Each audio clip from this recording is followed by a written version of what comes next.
આજે જે general board હતું એ જનરલ બોર્ડ નહોતું, સ્થાનની જનતાને ઉલ્લુ બોલાવવાનું એક 3 મહિને જે કાયદેસરની કાર્યવાહી સરકાર માન્ય જે બંધારણ નિયમ કરવી પડે એ કરી છે.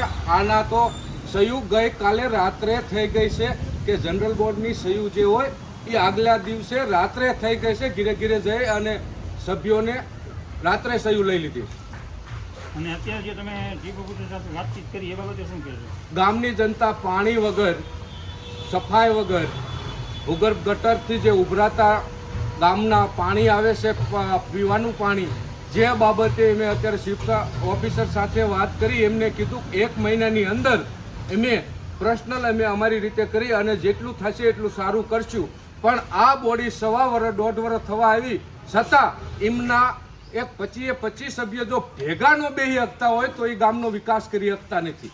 ભલે મનતાણું હોય પણ વિકાસમાં અત્યારે જનરલ બોર્ડની અંદર પહેલાં તો 1.5-2 કલાક ગામની વિશે ચર્ચા થવી જોઈએ. ચર્ચા નહીં, બસ આગલા દિવસે આવીને સહી કરી જાઓ અને બંધ બારણે એમના જનરલ બોર્ડ લેવાના, એમનું જે કામ હોય તે કામ કરી અને આગલા દિવસે સહી લઈ લેવાની.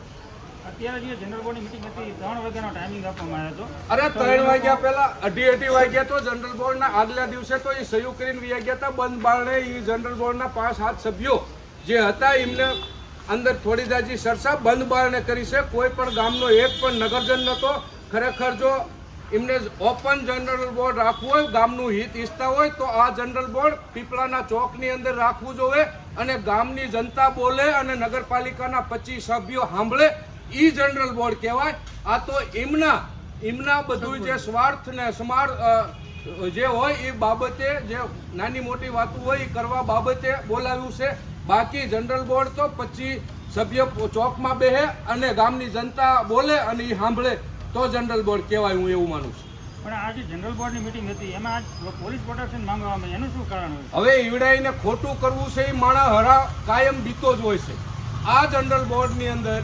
અને આજથી 1 વર્ષ 1.5 વર્ષ થવા આવ્યું છતાં જો આ બોડીએ એક કામ સારું કર્યું હોય, ગામને ટાઈમે પાણી નહીં, સફાઈ નહીં, કોઈ વાત ભૂગર્ભ ગટર ઉભરાતી હોય એમના ખાડા તમે જુઓ, એમનો ભૂગર્ભ ગટરનો ખાડો અહીંયા તૂટી ગયેલો હોય સામે, તો ગામનું એક પણ કામ સારું ન કર્યું હોય તો એમને જનતાથી ખરેખર બીવાનું જ રહે ને.